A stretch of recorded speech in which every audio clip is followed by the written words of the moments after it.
வணக்கம் நண்பர்களே. இந்த பதிவு எடுக்க போனால் இப்போ எலெக்ஷன் காலம், பணம் ஃபுல்லாக விளாடும் எலெக்ஷன் காலங்கிறனால. அதனால் பணம் முடிஞ்ச அளவுக்கு கொடுத்தாங்கன்னா ஆர்வம் வாங்காதீங்க. உங்களுக்கு பிடிச்சவங்களுக்கு எந்த கட்சிக்காரங்களாக இருந்தாலும் அவங்களுக்கு ஓட்டு போடுங்க. பணம் வாங்கிறது ஒரு எலெக்ஷனுக்கு வாங்கிறது அது மிகப்பெரிய தவறான விஷயம். ஏன்னா அவங்க அசால்ட்டாக கொடுத்து ஜெயிக்கணுங்கிற பணத்தை வச்சு அடிக்கணும்னு பார்ப்பாங்க. இருந்தாலும் பணத்தை உங்களுக்கு விஜய் பிடிச்சா விஜய் போடுங்க, ஸ்டாலின் சார் பிடிச்சா அவருக்கு போடுங்க, எடப்பாடி சார் பிடிச்சா அவருக்கு போடுங்க. இருந்தாலும் பணத்தை வாங்கிட்டு ஓட்டு போடாதீங்க. பணத்தை வாங்கினோம்னா நம்மளை ஒரு அடிமைத்தனமாக தான் நினைக்கிறாங்க. அதனால் விலைவாசி எல்லாமே பயங்கரமாக ஏறுது.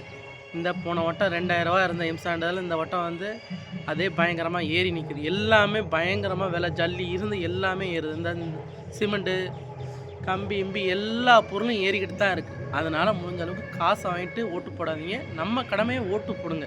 அதுக்கு ஆதரவு உங்களுக்கு யாருக்கு பிடிச்சிருக்கோ அவங்களுக்கு ஓட்டு போடுங்க. ஏன்னா அது நம்ம ஜனநாயக கடமை. அதனால் முடிஞ்ச அளவுக்கு விலைவாசி எல்லாமே பயங்கரமாக ஏறுது.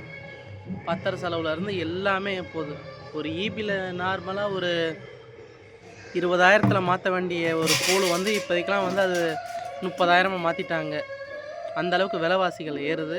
அதனால் அதெல்லாம் மைண்டில் வச்சுக்கிட்டு முடிஞ்ச அளவுக்கு காசு வாங்காமல் ஓட்டு போடுங்க.